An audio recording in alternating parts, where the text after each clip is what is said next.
बगल से चूमई हमारी बगल से चूमई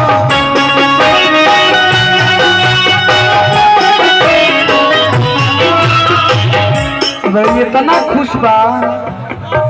लागत है फर्स्ट डिवीजन में बराबर बनी बगल से तेरे मुसावा ले बोल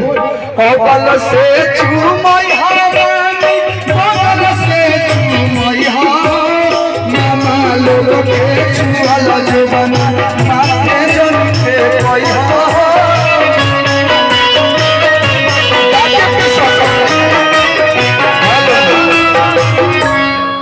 थैंक यू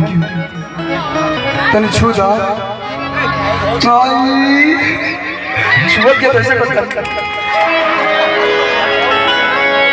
आओ इधर आओ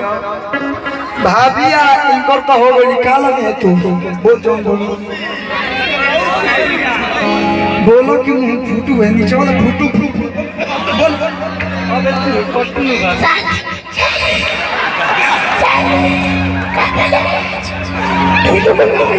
नीचे लगा सोच 10-10 का पैसे है ना मौसी लगी नहीं सैलरी लगी बड़ा स्वभाव बड़ा सैलरी लगी बिना भैया के सैलरी लगी किया गला से तू मैं मौसी गला से तू मैं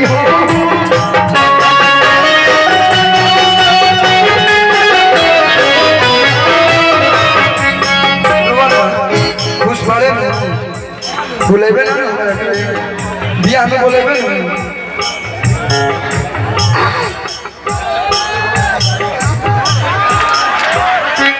कहता के हाथ मिलाई बताओ बोलाए ताकिया के कमाई पैदा कोई बिया हेलो बुद्धि इतना कहां से है तुम्हारे पास कि हाथ मिला लो जाए दो और कुछ मिलेगा ना मिला लो साले सुत जा लोरी सुना दिया तरमाई होई चुमा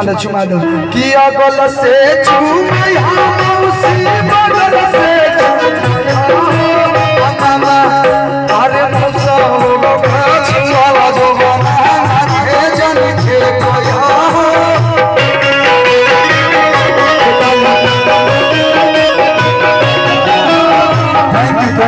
जोरदार ताली बजा दीजिए अच्छा लगा तो गाल के बदले और कुछ मत छू दीजिए बंद कीजिए जा बाबू बटोर ले बढ़िया ले अरे तो उसका छूट गई अरे हवा भगले के पैसों नहीं खेलो मलवा ले ये की चाहता ना ले ऐसा बुझाता कि काली मई के कटा है जाए तो बह करता चलिए जोरदार ताली छोट भाई का बजा बहुत अच्छा लगा जोरदार ताली इसके लिए बजा दीजिए देखिए